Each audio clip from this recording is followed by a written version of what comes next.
Sa Matthew chapter 4, ay makikita po natin yung temptation na binigay ng demonyo sa ating Panginoong Jesus. At makikita po natin dito ang isang napakagandang karakter ng Panginoon na maaari natin gawing huwaran, modelo, standard sa ating buhay. Matthew 4:1. Then Jesus was led by the Spirit into the desert to be tempted by the devil. At doon pa lang sa opening sentence na yan, napakarami na po nating pwedeng maging leksyon. First of all, that the Lord was Spirit-led. Ang ginagawa ng Panginoon ay ayon sa udyok, bulong, turo ng banal na Espiritu. And that the Lord followed the leading of the Holy Spirit. If you are being led by the Holy Spirit to go to the desert, to the wilderness, and to stay there and to fast for 40 days and 40 nights, that's not an easy thing to do. Maaring tayo mga tuwiran, tumanggi, umiwas, subalit siya ay sumunod. In our lives, what can we learn from the lovable Jesus in this verse? Be Spirit-led. Listen to the voice of the Spirit. Kaya nga ang kabilin-bilinan sa Revelation 2:29, he who has an ear, let him hear what the Spirit says. Pakinggan ang inuudyok, ibinubulong ng Espiritu. We must be spirit sensitive. Pagka po may ipinapagawa ang Panginoong Diyos, kailangan tayo tahimik, quiet enough to hear the voice of God. Because seldom will the Lord raise His voice and shout. Most of the leadings are given through whispers, through quiet persuasion. Kaya kailangan po mayroong enough space and time in our lives when we are quiet so we can process the proddings of the Holy Spirit. But as children of God and the children of truth, we must discern if the Spirit is of God. Dahil may evil spirit din na bumubulong-bulong at nangihikayat, nang aakit. 1 John 4:1, do not believe every spirit, but test the spirits to see whether they are from God. Examine the things we do. Examine the things we like to do. And we ask ourselves, is it from God?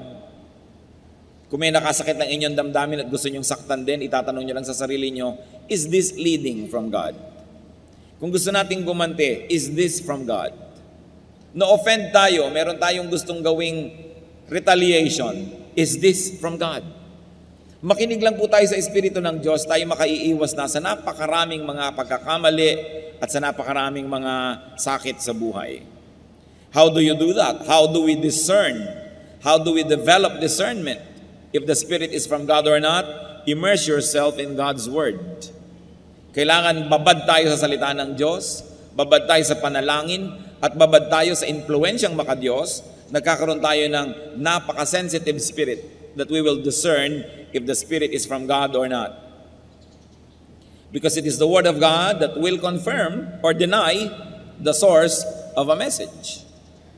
Kaya kung puro tayo emosyon, puro kanta, puro talon, puro sayaw, pagkatapos walang pag-aaral ng salita ng Diyos, nagiging emosyonal lang tayo, ang mangyayari, tayo maring paglaruan ng ating damdamin, nagkakaroon ng maraming bukas sa pintos para sa pandaraya ng mga masasamang espiritu, akala tuloy maging ng anak ng Diyos, ang sinusunod nila ay Diyos, yun pala hindi na. Every spiritual activity must be based on and tempered by the Word of God. By an intelligent study of the Word of God.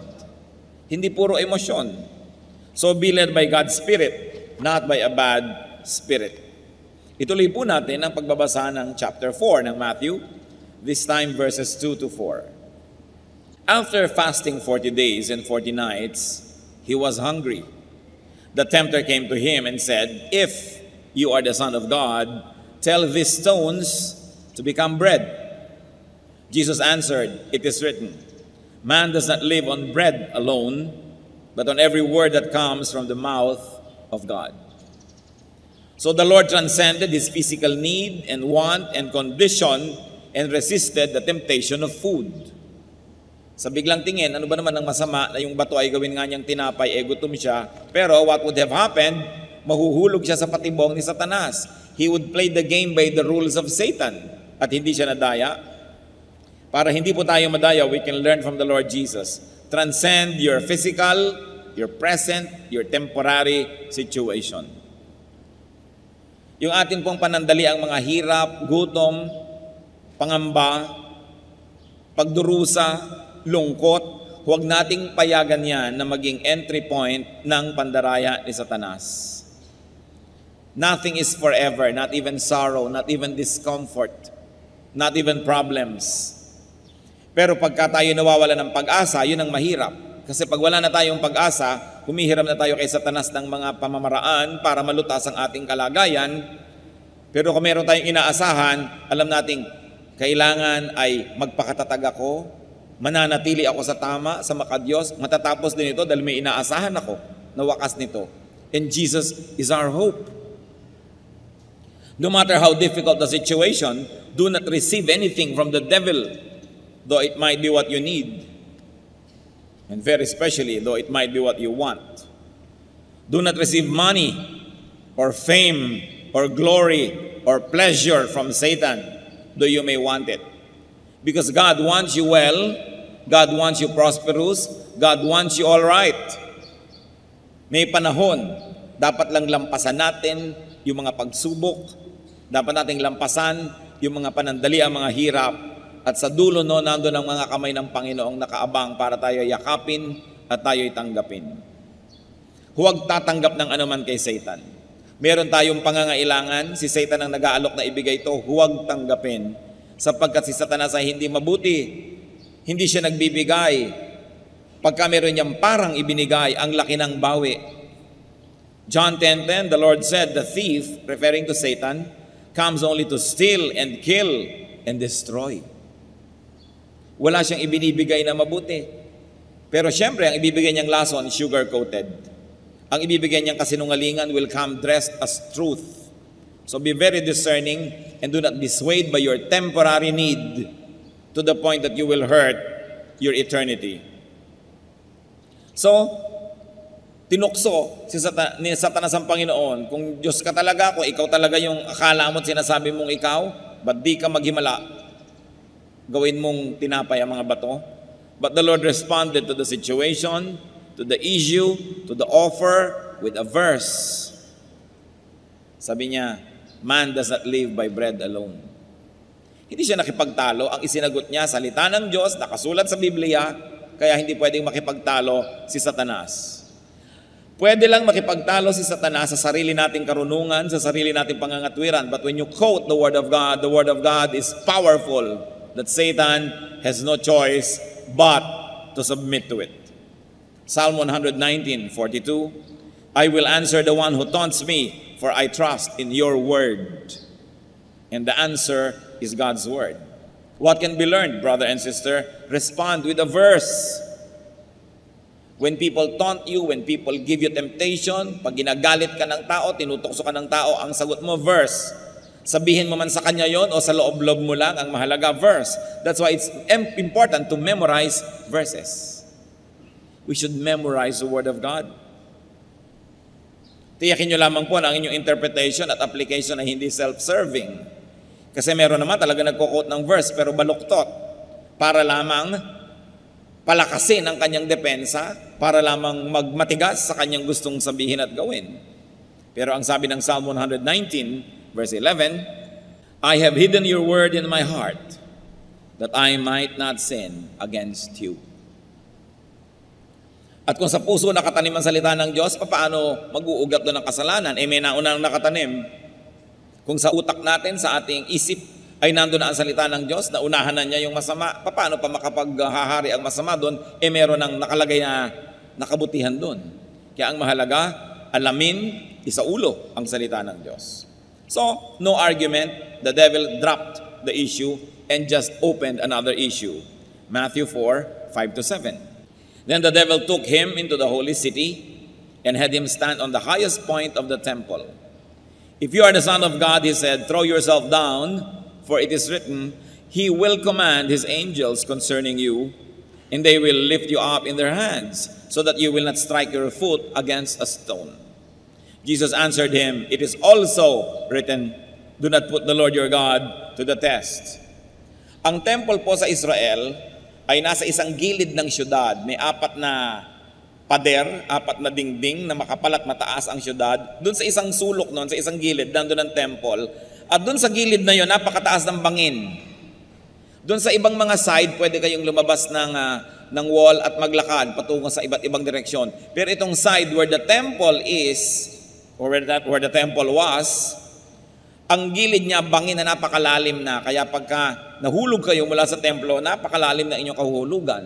So dinala pa ni Satanas si Lord doon sa ibabaw ng pinakamataas na bahagi ng templo at pinatingin doon sa bangin at sabi, kung ikaw nga anak ng Diyos, tumalon ka.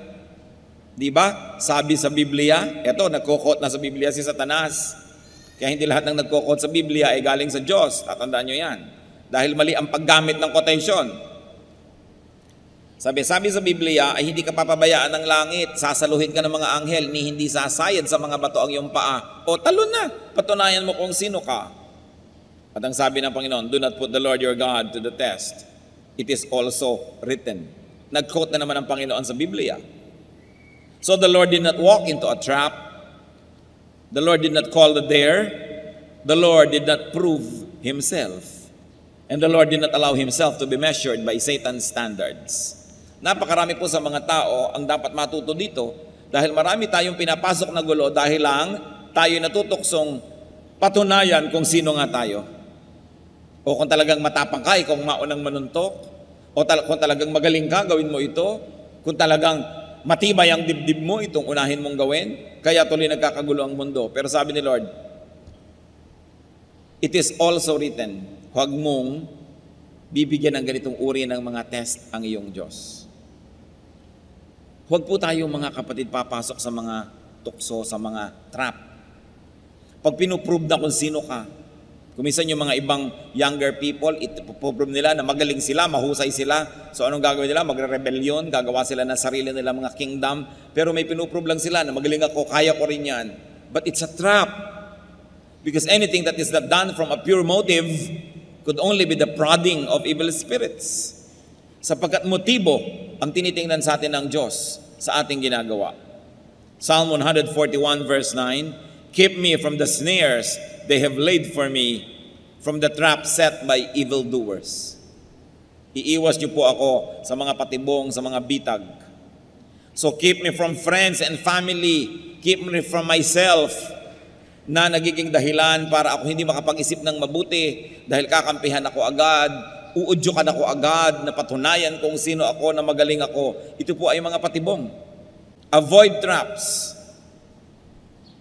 At syempre, sinasabi din sa Biblia, ang mga babaeng magaganda at magagandang magsalita, ganon din ang mga lalaki na mapang-akit, ay trap yan sa mga married people who should not even entertain such persons.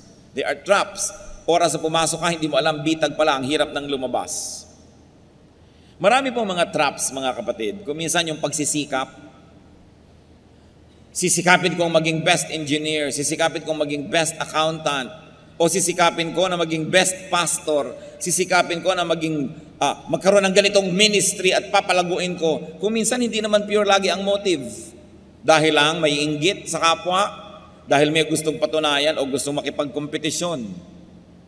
Sayang ang lahat ng pagod natin sa pagiging excellent kung ang dahilan lang pala ay gusto lang nating magpasikat. Gusto lang pala nating daigin ang ating kapwa. Si Solomon na pinakamarunong na tao naglakad sa balat ng lupa, sabi niya sa Ecclesiastes 4, verse 4, I saw that all labor and all achievement spring from man's envy of his neighbor. Nagpapalaki ng bahay, hindi dahil kailangan niya o gusto niya, kundi dahil gusto niyang daigin ang kanyang kapitbahay.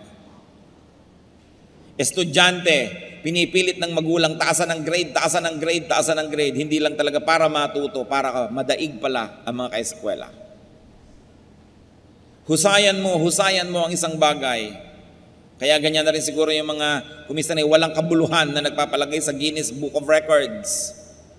Pinakamahabang hotdog sa mundo, 3 kilometro. O ano ngayon, ang napala mo na may pinakamahabang hotdog sa mundo, nalagay ka lang sa Guinness Book of Record, natalo mo lang yung dating may record.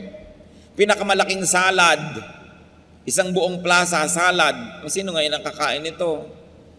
Pinakamalaking relleno, pinakamahabang pagkukulong sa loob ng kahon na maraming kasamang ahas. O ano ngayon ang napala ng sansinukob sa iyong achievement? Para lamang madaig yung previous record. So sabi, ano ngayon ang katuturan niyan? Proverbs 16:18, Pride goes before destruction, and a haughty spirit before a fall. At kung ang Panginoon naging proud, pinatunayan nga siya kung sino siya, tumalon nga siya para saluhin siya ng mga anghel, at wala namang dudang sasaluhin siya. Pero ano ngayon ang napala niya at napala nating lahat? Pinagbigyan lang niya si Satanas at nanalo lang si Satanas at naging proud na ngayon siya, nagkaroon na siya ng kasalanan, na-disqualify na siya na maging champion o savior natin. Matthew 4:8-10, ituloy ang kwento. Again, the devil took him to a very high mountain and showed him all the kingdoms of the world and their splendor. All this I'll give you, he said, if you bow down and worship me. Jesus said to him, away from me, Satan, for it is written, worship the Lord your God and serve him only. So the Lord emphasized that God himself is to be worshipped, that God is to be served and not tempted. So nung hindi nag-click yung temptation na naman ni Satan, panibago na naman. O ibibigay ko sa iyo lahat ng kaharian sa mundo. Lumuhod ka lang sa akin, sambahin mo lang ako. Sabi ng Panginoon, nasusulat, sambahin mo ang Diyos mo at paglingkuran mo siya. What was important here is that the Lord knew himself, that he was the Son of God. And because he knew himself, he behaved accordingly. He demanded proper treatment and exercised his power and authority. Sabi niya kay Satan, away from me. Kayo po, mga kapatid, sino ba kayo? Kanino ba kayong anak? Natanong niyo na ba ang katabi niyo, kanino ka bang anak? Diba? Siyempre, ang sagot natin, anak ba tayo ni Satanas? No. Anak tayo ng Diyos. Amen? So, behave according to your identity. Anak ka ng Diyos eh. Christian ka eh. So lagi mo itatanong, ito bang gagawin ko ay bagay sa anak ng Diyos gawin. So behave according to your identity.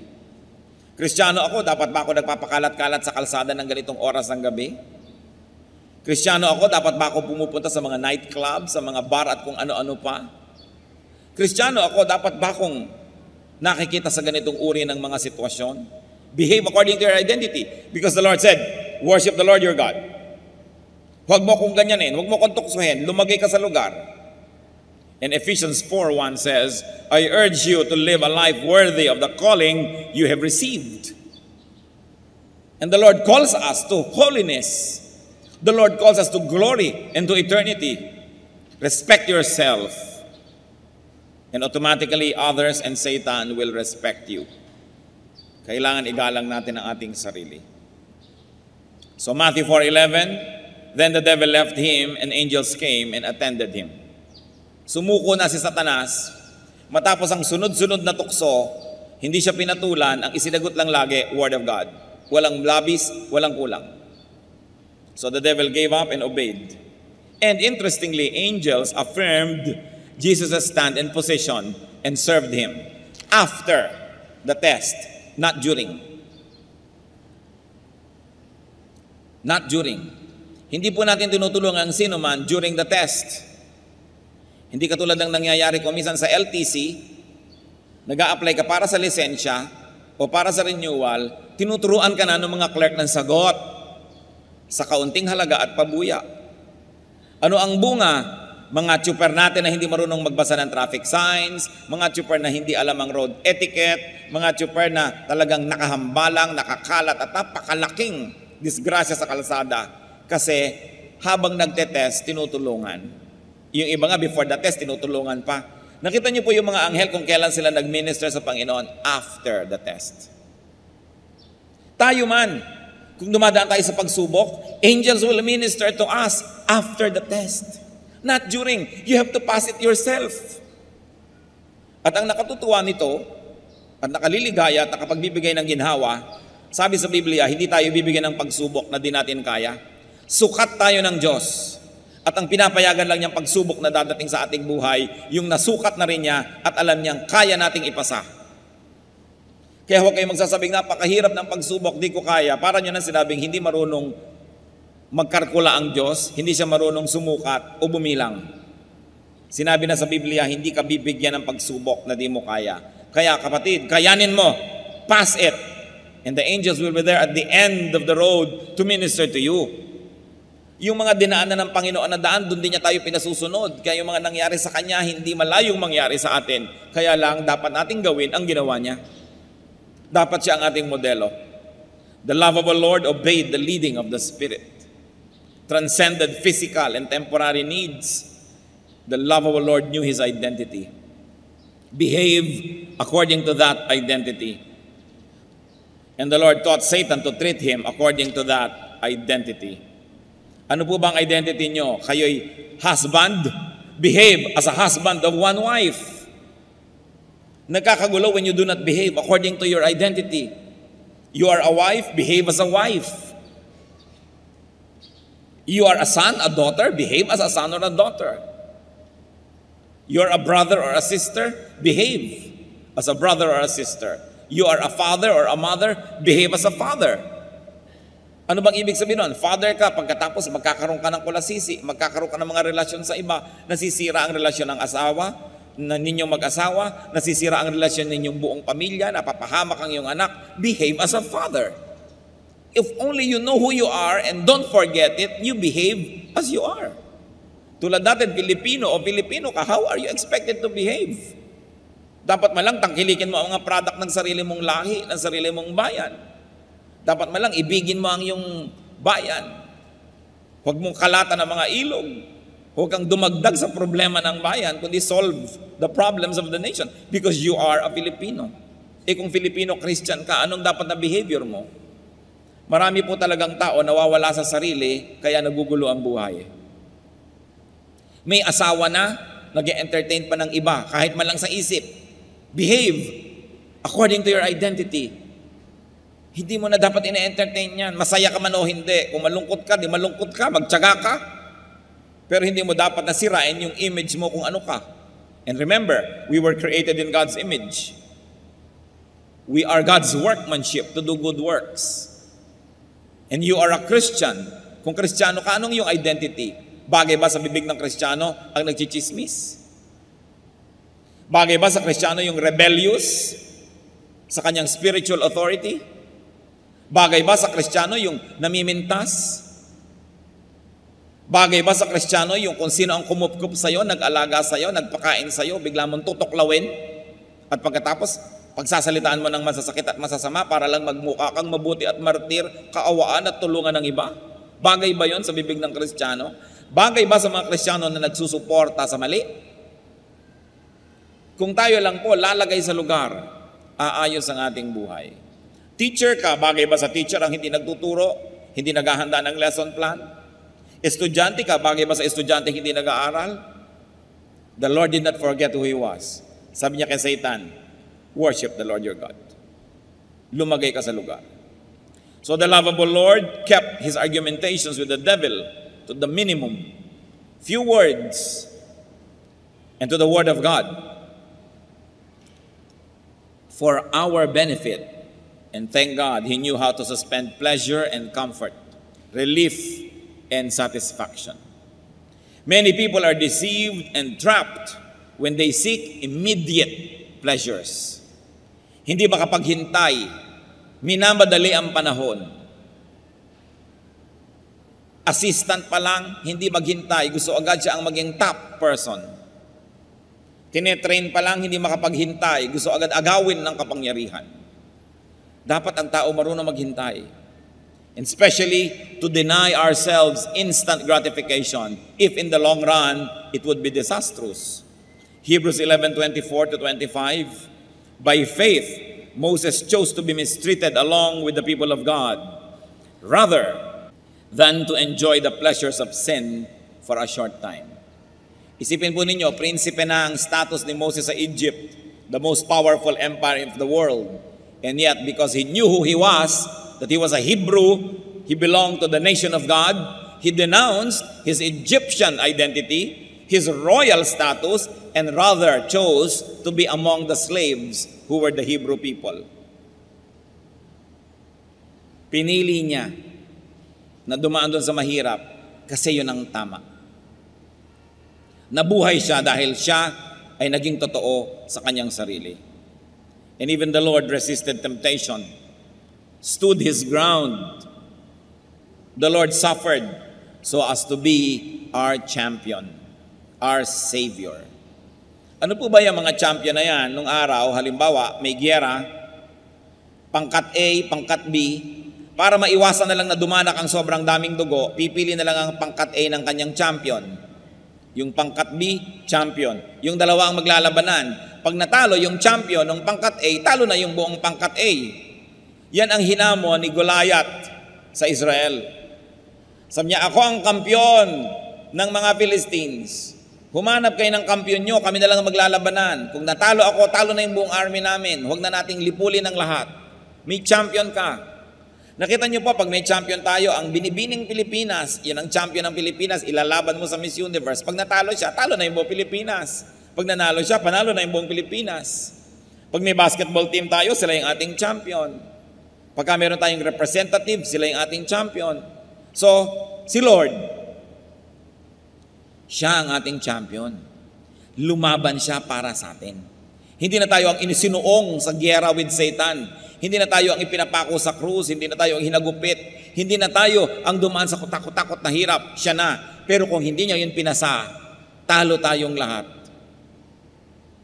But because He stood His ground, no matter how difficult, na ipinapako na siya sa krus, ibinabaon ang mga malalaking bakal na pako sa kanyang laman, litid, buto. Nananalangin pa siya at hinihingi ng tawad yung gumagawa noong kalapastanganan na yon sa kanya. Kung siya'y nagalit, napuno, napikon, at gumawa ng hindi maganda, hindi na natin siya champion.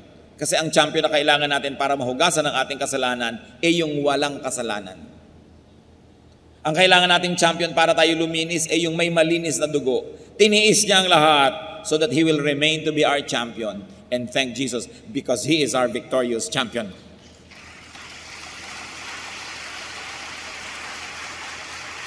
Yun pa lang dapat na nating ibigin ang Panginoon eh. Gaano karaming tatay, champion ng pamilya nila, pero nung dumaang kekembot-kembot, bumigay. Ang sweldo na pabigay sa iba. Nagdusa ang pamilya. Gaano karaming mga anak, champion ng kanilang pamilya sa school. Ang glory niya, glory ng pamilya. Ang kahihiyan niya, kahihiyan ng pamilya. Tapos may nag-alok ng drugs, nag-drugs. May nag-alok ng kabalbalan, ginawa yung kabalbalan. Napahiya, nasaktan ng buong pamilya. Talo. Champions tayo ng ating maliliit na mundo. Pero pwede tayong magwagi dahil yung champion ng malaking mundo natin, si Kristo, nagwagi na siya. Hebrews 4:15. For we do not have a high priest who is unable to sympathize with our weaknesses, but we have one who has been tempted in every way, just as we are, yet was without sin. Huwag niyong sasabihin, sapagkat ako'y tao lamang. Sapagkat kaya nga ang Diyos ay nagkatawang tao, para niya, pakita sa atin na kahit siya'y nagkatawang tao, hinarap niya, at nagpakatibay siya sa harap ng mga tukso para meron tayong modelo na pwedeng tularan.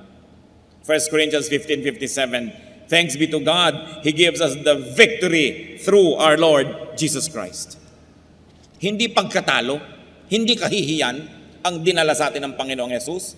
Karangalan, tagumpay.